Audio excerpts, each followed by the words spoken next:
Aujourd'hui, on va s'intéresser à une marque qui s'appelle Autocolor Art Markers. C'est, voilà, tu vois, dans un petit packaging assez classique, comme ceux des OOU d'ailleurs, ça se ressemble beaucoup. Cette marque est ce qu'on pourrait considérer comme une copie de chez OOU, des feutres OOU. Parce que tu vas voir qu'il y a quand même pas mal de similitudes. Et donc, on va voir ensemble dans cette vidéo si, oui ou non, il y a une vraie raison d'aller prendre plutôt les Autocolor comparé aux OOU, si ce n'est pour le prix, hein, bien évidemment. Est-ce qu'ils sont suffisamment bons ou est-ce qu'ils sont juste une pâle copie qui est un peu ratée? Donc sans plus attendre, c'est parti. Alors la première chose qu'on va remarquer, c'est le packaging. Alors le packaging qui est très similaire l'un à l'autre. Et même quand tu les ouvres, là, on va ouvrir les Autocolor rapidement. Là, vu du dessus, on a les Autocolor. Et si j'ouvre les OOU, et c'est à peu de choses près la même présentation. Voilà. À l'intérieur du pack de Autocolor, qui est sur la droite là, on va trouver ce qu'on trouve sur les packs de OOU. Alors moi je les ai pas, je les ai enlevés dans mon pack OOU. Mais on va retrouver, comme chez OOU, un petit guide d'utilisation. On va retrouver des swatchs pour pouvoir mettre tes couleurs, avec tous les numéros des couleurs pour avoir une idée de ce à quoi ça représente sur le papier.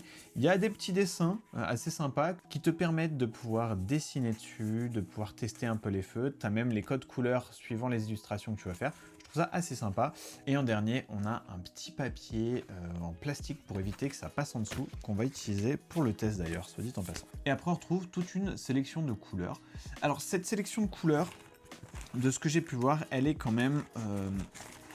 pour moi, pas très équilibré, au sens qu'il y a un peu de tout, effectivement, mais tu as déjà de 1, beaucoup de bleu et beaucoup de vert, et deuxièmement, le pack, il n'a pas été pensé pour les personnes qui vont dessiner en utilisant beaucoup de dégradés. Ça va plutôt être pour moi un pack qui va être dédié à ceux qui veulent faire du cahier de coloriage à pas cher, mais au niveau des choix, typiquement, j'ai eu beaucoup de mal à trouver 2 nuances de rouge ou 2 nuances de vert pour faire des dégradés. C'est donc pas un pack qui est trop axé manga, pas trop axé illustration, mais plutôt voilà, cahier de couleurs.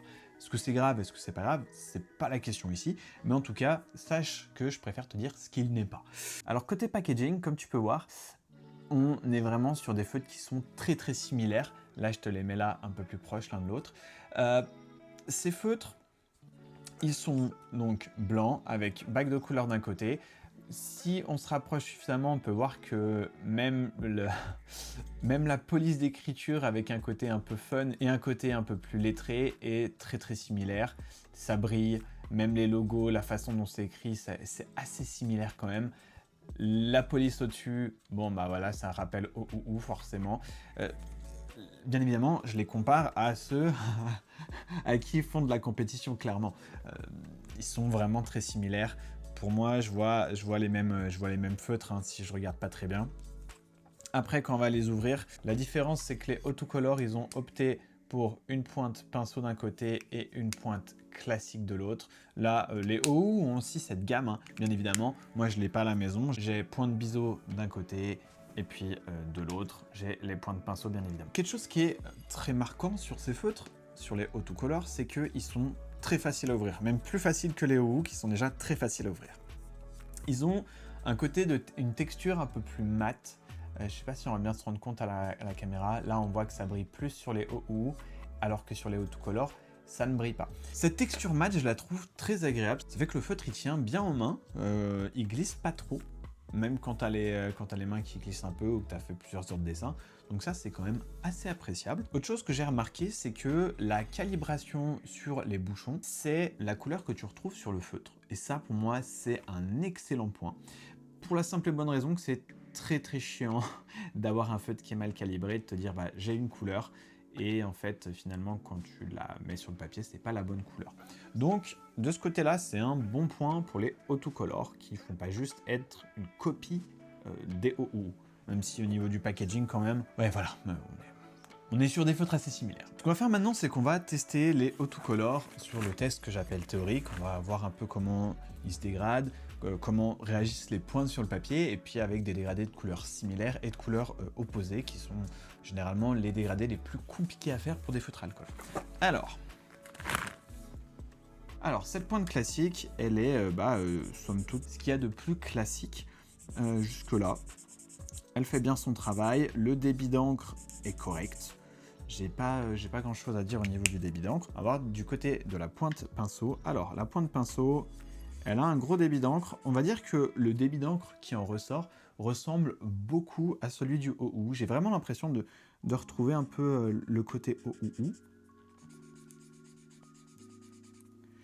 Et c'est très bien géré au niveau de l'encre pour faire du feathering.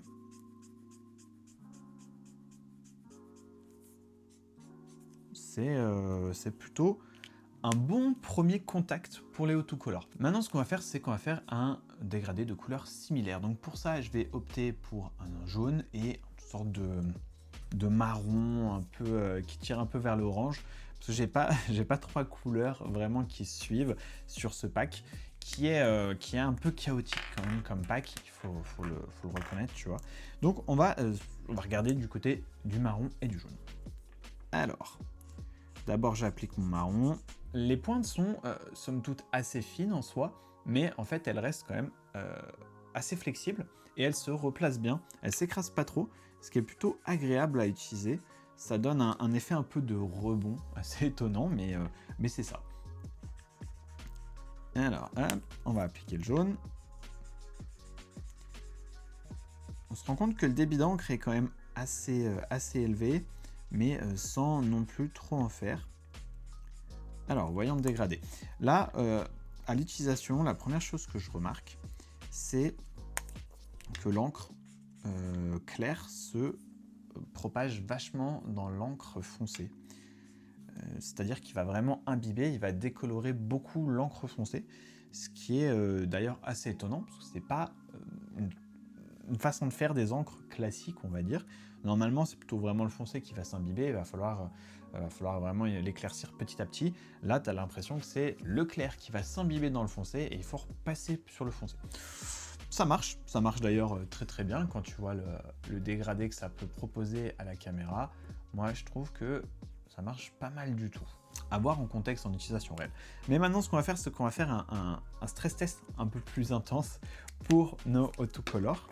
On va prendre un dégradé de couleurs opposées. On va partir sur du bleu et sur du rouge, qui sont vraiment deux couleurs très compliquées à mixer ensemble. Généralement, c'est ce qui fait patiner la plupart des marques, et c'est normal. C'est normal. On va faire des grands aplats de couleurs.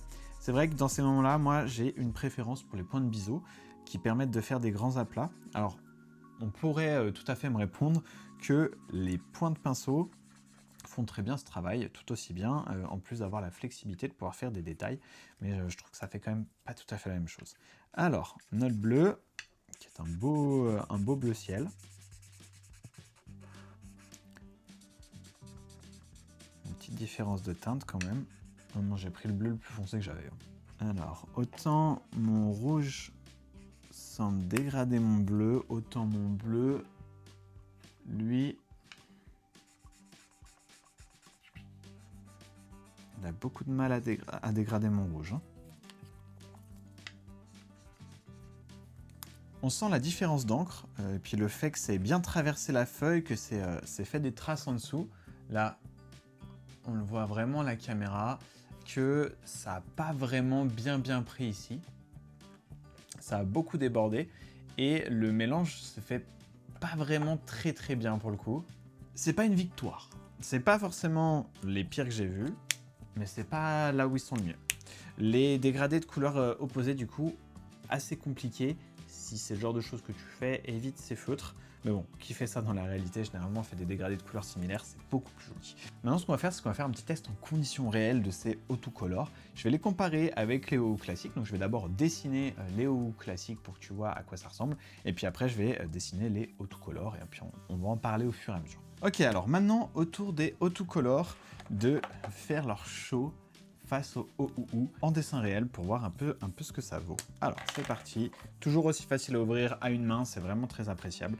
Allez, alors, on va commencer par le rouge.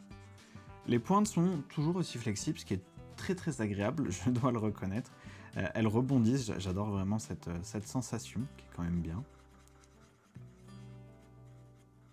Après, il faut voir dans le temps, parce que quand elles sont neuves, les pointes, elles sont toujours un peu élastiques. Mais une fois qu'elles commencent à vieillir, généralement, ça peut avoir tendance un peu à changer.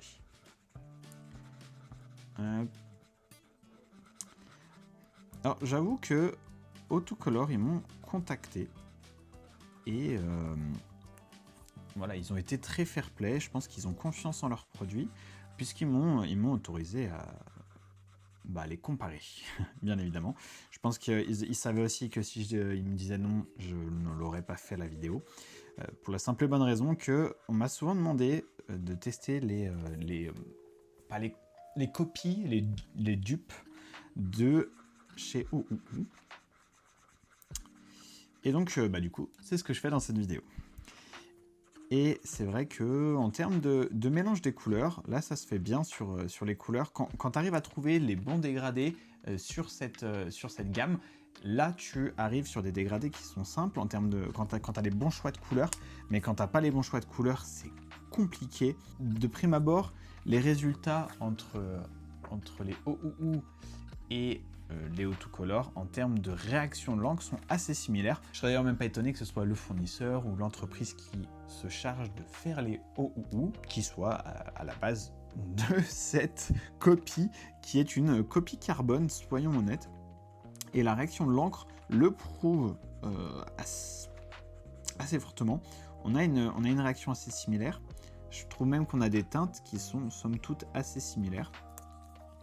Après, je sais pas, peut-être le conditionnement ou les pointes en elles-mêmes qui sont peut-être un peu plus bas de gamme, qui fait que t'as pas la même sensation, c'est un peu plus élastique. Je sais pas comment t'expliquer.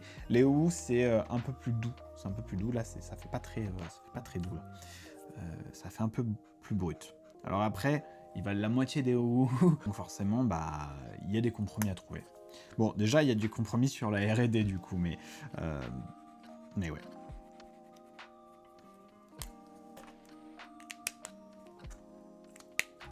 Alors, le rouge, c'est fait. On va pas retrouver les petits points qu'il y a sur les OOO, assez étonnamment. Donc ça, ça peut être un bon point pour certaines personnes. Moi, ça me gêne pas que le papier soit un peu granuleux quand je fais des dessins, parce que je trouve que ça donne un style un peu vintage, tu vois, etc. Bon, il y en a que ça va gêner. Alors, maintenant,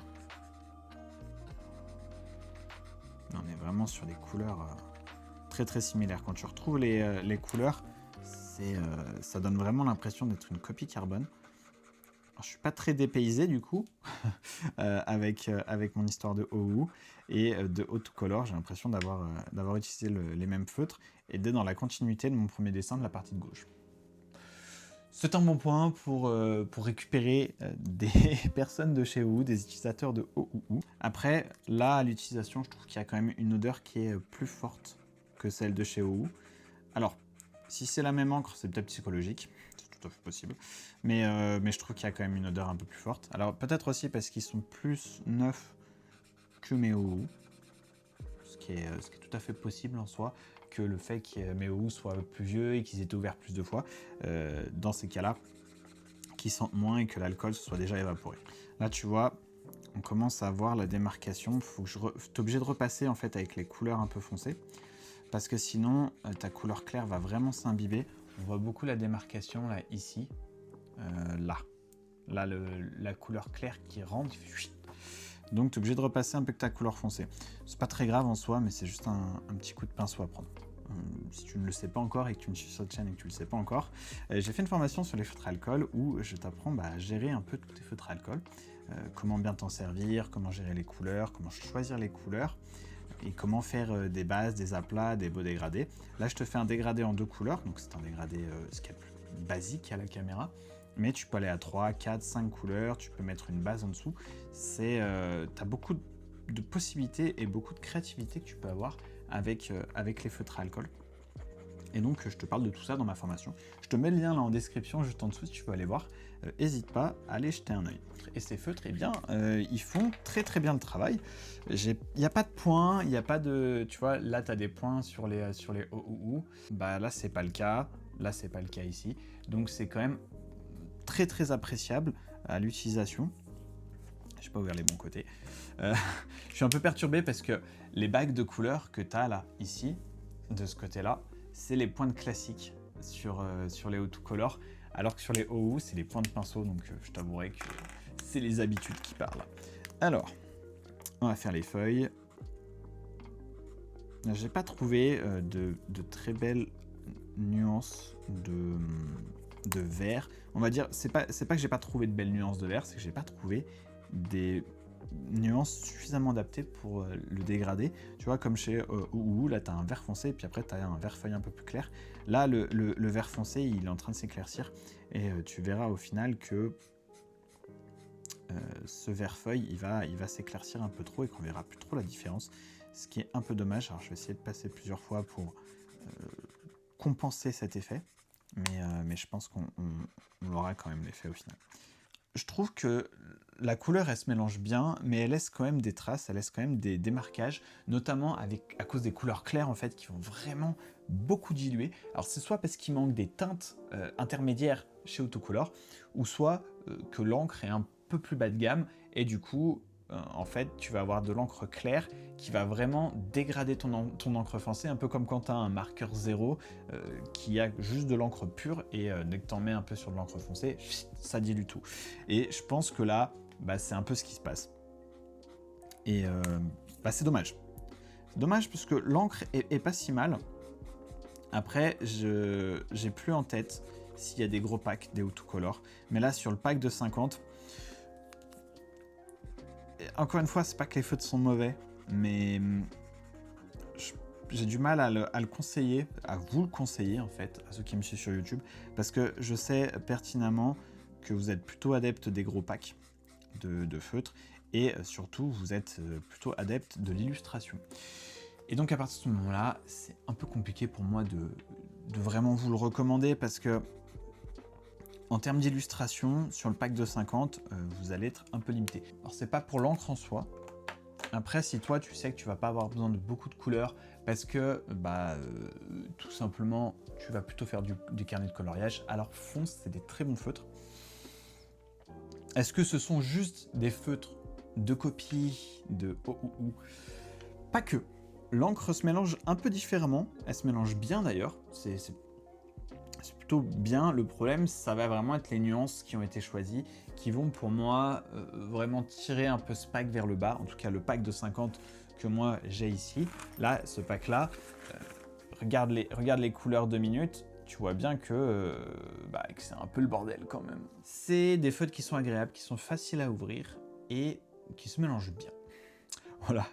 Mais est-ce que je te les conseille plus que les OUU? Ça va dépendre de ton budget. Si tu veux vraiment quelque chose de pas cher et que tu veux as un petit budget, alors c'est des bons feutres. Si jamais ça t'intéresse de te les procurer, je te mets le lien là en description juste en dessous. Et puis je te rappelle rapidement que si tu veux aller plus loin sur ton utilisation des feutres à alcool, eh bien j'ai fait toute une formation dédiée sur le sujet, et aussi toute une playlist sur le sujet de 4 vidéos sur YouTube. Je te mets la playlist juste ici, et puis nous on se retrouve dans la prochaine vidéo.